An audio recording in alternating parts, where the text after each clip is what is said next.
نهار حصلت راجلي كيخوني، درت له واحد الخطه دايزها الكلام، خليته ما بقاش كيحمل العيالات، وحتى الخروج من الدار ما بقاش كيبغي يخرج.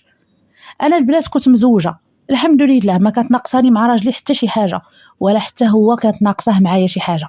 ولكن راكم كتعرفوا جنس الرجال ضروري ما غادي يبدا يشوف هنا ويشوف لهين. ايوا يا البنات، واحد النهار جالسه مع ليا ما بيا، حتى كنسمع الراجل داوي في التليفون، وسمعته باللي داوي مع مرا، وفاش وقفت عليه بدا كيهضر بحال الا داوي مع شي واحد صاحبه. درت راسي بحال الا ما سمعت حتى شي حاجه، وكملت حياتي عادي. نهار على نهار وليت كنشوف شي حوايج اللي كتخليني نشك في راجلي. مثلا كيجيب حوايجو فيهم الريحه ديال العيالات، بعد المرات كتجي فيه شي بقعه ديال العكار في الحوايج ديالو. وانا ديك الساعه كنت حاسه باللي الراجل كيدير شي حاجه من مورا ظهري. حتى لواحد النهار انا كنت ناعسه والراجل ناض كيتسلت من حدايا، وحسيت به وفقت به، وقلت صافي غادي نخليه حتى يطمن. عاد ديك الساعه غادي نخرج ونتصنت ونعرف مع من كيهضر. خرج كيتسلت على ريوس صبعانو باش انا ما نحس بحتى شي حاجه. المهم خليته حتى طمن مع راسو وقال بلي السيده راها ناعسه. نط حتى انا كنتسلت حفيانه، وكيبان لي الضوء ديال التليفون ديالو شاعل، وبقيت واقفه وكنتسنى اشنو غادي يقول. ولقيتو كيهضر مع واحد خيتي وكيقول باللي هما عندهم واحد السهره غدا ان شاء الله، وكيقول لها غادي نتلاقاو وبغيتك تكوني لابسه اللبسه الفلانيه، يعني السيد متعاود. ايوا يا البنات، انا ديك الساعه ما نكذبش عليكم راني مرا، والاحساس ديالي غادي يكون قلبي كيتقطع انني نشوف واحد الراجل اللي عطيه حياتي كامله ما منقصاه من حتى شي حاجه، ولكن هو عيبه كيشوف على برا. وليت خايفه هذا الراجل يجيب لي معاه شي مرض، وليت كنخاف بزاف على راسي. المهم البنات، هنا خططت وقلت مع راسي ما كاين غير حل واحد هو اللي غادي يفكني واللي غادي يخليه يدخل سوق راسو ويجمع رجليه. اشنو ما ندير؟ انا يا البنات طحت لي واحد الفكره واللي ما غاديش ننصحكم انكم ديروها، هي فقط انا بغيت نشارك معكم تجربتي وياكم ديروها. الا درتوا شي حاجه راه على مسؤوليتكم. ايوا يا البنات، جبت انايا الحار اولا الفلفله الغويزيه، حكيتها لي على الملابس الداخليه ديالو كامله، ما خليت ليه حتى شي حاجه، كلهم حكيت فيهم الغويزيه.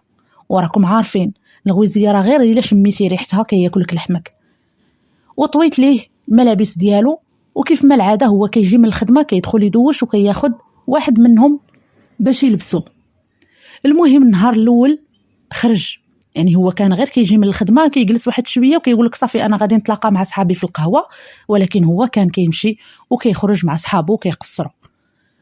المهم هذيك الليله رجع قبل من الوقت، رجع حالته حاله ملي دخل وهو كيحك ويعني حاس بواحد الاحساس ماشي هو هذاك. جا لعندي قال لي ما عرفتش مالي اليوم. قلت له مالك؟ قال لي ملي خرجت وانا يعني كنحس بالحكان وطالعاني بحال الحراره. قال لي وقيلا غادي نمشي ندخل ندوش. مشى دوش البنات، وعاود ثاني فاش غيخرج من الدوش غادي يجي ويهز نفس هذوك الملابس اللي انا حاكه فيهم الغويزيه. غادي يبات الليل كامل هو كيتحرق، الليل كامل هو ما فهمش راسو اشنو اللي واقع ليه، ولكن ما كيقدرش يتشكى عليا، فقط تشكى عليا غير النهار الاول، وانا العلامات ديال داك الشيء راني كنشوفهم قدامي. بقيت ساكته. الغد ليه عاود عيط ليه صاحبه وقال لي جي راه حنا غادي نجلسوا مع بعضياتنا يعني وكملوا من راسكم، راه عارفين يعني جايبين البنات. مشى عاود ثاني، رجع في نص الوقيته غير خرج ما كملش معاهم الجلسه ورجع كيجري. عاود ثاني جاني هشام للدوش قال لي انا ما بقيتش فاهم راسي، ما عرفتش شنو هادشي اللي واقع ليا. قلت له مالك شنو اللي واقع؟ قال لي ما عرفتش انا، يمكن هاد الملابس الداخليه ديالي يمكن قدامت وليت لي لبستو كنحس بالحساسيه، هادو ما بقاوش موافقيني. قلت له شري وحدين جداد. قال لي صافي هي اللي ما تعاودش.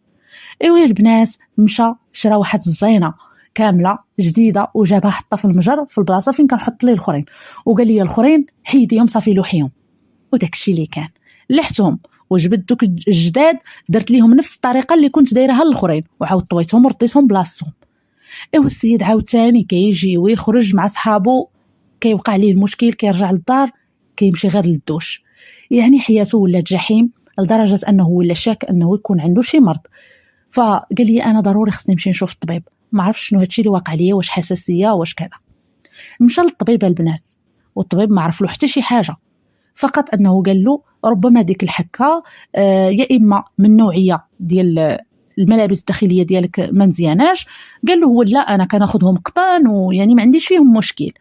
قال له كذلك ممكن تكون الا كانت عندك شي علاقه اللي هي خارج اطار الزواج، ممكن حتى هي انتقل لك منها بكتيريا واللي دير لك الحكه.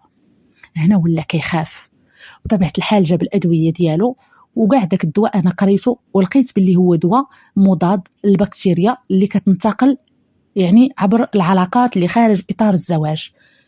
وكان كيشرب داك الدواء، وانا فاش كنسولو كيقول لي هذا راه غير دواء ديال الحساسيه، ولكن انا كنت قريت الوراق ديال دوك الدواء كامل. دازت مده، الراجل عمره ما بقى خرج من الدار، جالس ما كيمشي لا هنا ولا لهين، حس براسو ولا شويه لاباس. لحقاش انا هادوك الملابس الداخليه من بعد ما بدا هو كيشرب الدواء وتبت معايا في الدار، يعني صبنتهم وكل شيء رديته هو هذاك، ما بقاش كيحس بديك الحكه. من بعد البنات حس براسو طمن انه تعافى، ما بقاش عنده داك المشكل. اشنو غادي يدير؟ غادي يرجع لعوايدو. بدا عاوتاني كيتصل بصحابو، شحال من مره صدفه كنسمعوا انه كيهضر على شي خرجه وعلى شي قصاره باغيين يديروها مع بعضياتهم.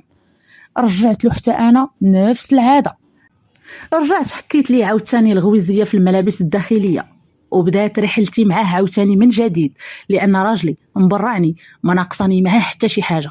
لكن هاد الحاجه هي اللي فيه خيبه. انا ما غاديش نقول لكم كنت غاديه نجي ونقول له صافي طلقني، لانني عندي معاه وليدات وبطبيعه الحال ما غاديش نبغي نشتت البيت ديالي، ولكن هاد العاده لابد انا ما نلقى ليها شي حل حتى نشوف راسي صافي تقاديت وتقادا جهدي، ديك الساعه عاد ممكن نقرر ونفكر في الطلاق. المهم البنات في ديك اللحظه فاش رجعت نفس يعني الخطه ديالي، رجع كيعاني من نفس المشكل، وهنايا رجع بدا كيشرب في داك الدواء، وهو ما حدو كيشرب في داك الدواء، وانا ما بدلتش دوك الملابس خليتهم كيف ما هما باش نخليه يحس بان داك الدواء راه ما لاقش ليه، والمشكل ماشي في الدواء ماشي في الملابس الداخليه، ولكن راه المشكل فيه وفي العلاقات اللي كيديرها. هنايا البنات ولاو كيتصلوا به صحابو كيقول لهم انا ما غاديش نقدر نجي. عرف باللي المشكل اللي عنده هو من العلاقات اللي كيديرها خارج اطار الزواج، فبطبيعه الحال ولا خايف على راسو، خايف من المرض، خايف توقع له شي حاجه من هنا للقدام. جلس معايا مده طويله البنات، كيجي يعني من الخدمه كيبقى جالس معايا كيدير شي فيلم ولا كيشد التليفون ديالو وصافي كنعمر واحد البريد